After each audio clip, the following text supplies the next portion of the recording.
Frank Spizer's name has been quoted a lot in national press this past week because you saw an awful lot about the election, pre-election. I know you've been following the data all year long. You've been looking at social signals, which I want you to explain in just a second.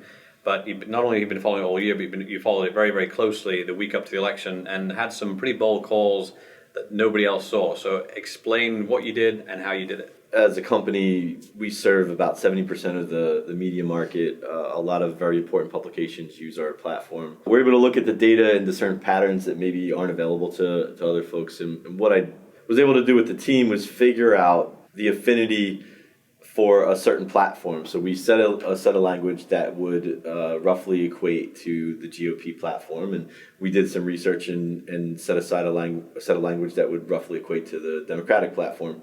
And then what we were able to do was figure out the interest and velocity of traction that each side was getting.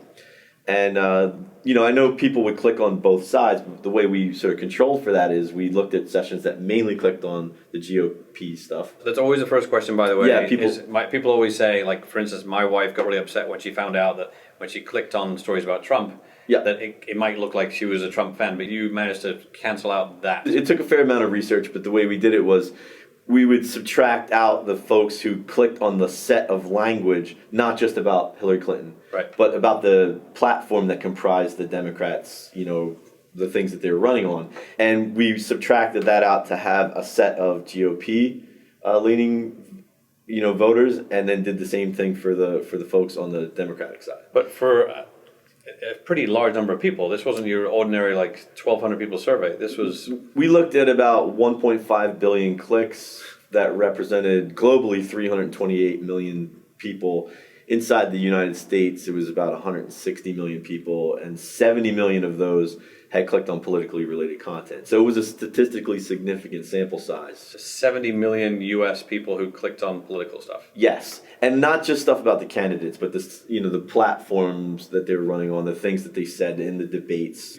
There aren't many surveys that take into account 1 million people. I think 40,000 is a lot. What that enabled us to do is construct pretty accurate models of interest and inclination to track things that might make an impact. Tell me why you've been quoted. What did you learn? Well, one of the big surprises to everybody, I guess maybe except us, was the race in Michigan going to Trump.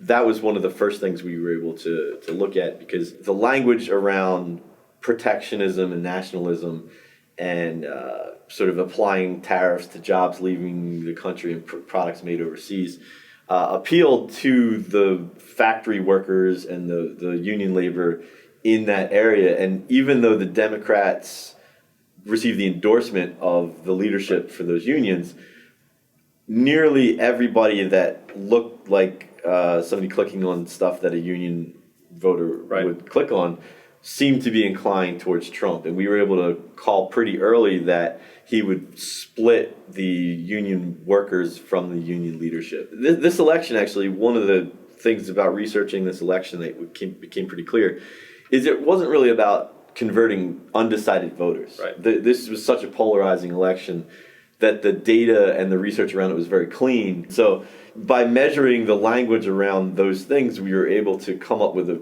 very accurate model leading into the election. Last question, I suppose. So you weren't, but Ohio was a surprise to you. It was. The spread, the delta in Ohio was surprising to all of us on the research team. We didn't see that coming. We're actually still studying it. There's something there that we're looking into that happened differently in other parts of the country, because we were right, I think, in 49 states. So 49 states, you had it right. So Ohio, you were off, and you were just off by a little bit. We were off by 8 or 10 percentage points. It's worth further study, but the fact that race was that far apart surprised us and didn't fit the patterns that was able to let us discern the other states. So you were only 49 for 50. That's yeah, but that one it's an outlier, and outliers are the ones that are worth looking into. Right.